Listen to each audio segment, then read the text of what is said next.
Well, let's do the math. Zelle went live in June of 2017 in about 3,000 banks nationwide to implement peer-to-peer cash instantaneous transfer, approved into the infrastructure banks clearly regulated.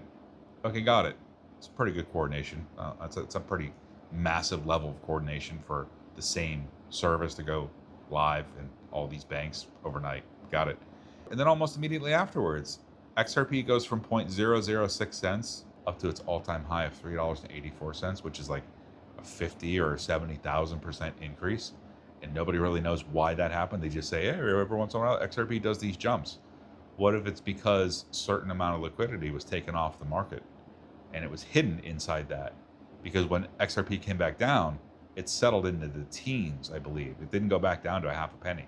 So maybe a certain amount of liquidity was locked up to do Zelle. Okay? Well, maybe. Who knows?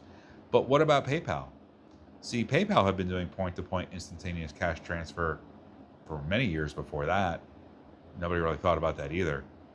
You know, Venmo does the same thing, Cash App, and then guys come in these comment sections and they're like, well, what do we need crypto for? We already have these apps like PayPal, Venmo, and Cash App. I'm like, that's because they gave it to you. You didn't even know it. You've been taking your medicine and using crypto for a long time.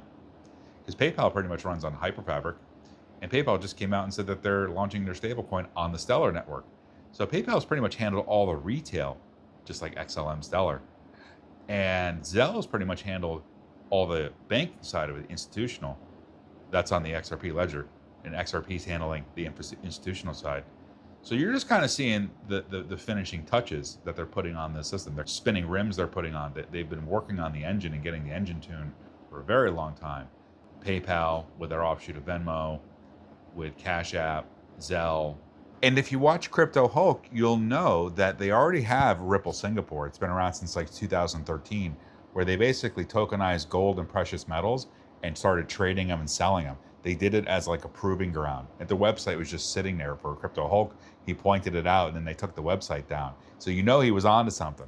But now what you're going to see is interoperability between us. Oh, you got Venmo? I got Cash App. I'll just send you one to the other. You're going to see interoperability. All these services are going to be interoperable because that's the part they didn't turn on yet. Because that's how they've been making those fees for these years, each individual thing, but it's all feeding the same beast behind the scenes. But you got to do the math. You can't turn on a financial system unless you've tested it for years. So they've been testing it for years with PayPal. That's how it started. And then they got it into the banking system with Zelle, same system, different blockchains, different ledgers. So they're testing each aspect of it, the retail side, then the banking side. You have to kind of look at it like this though. Like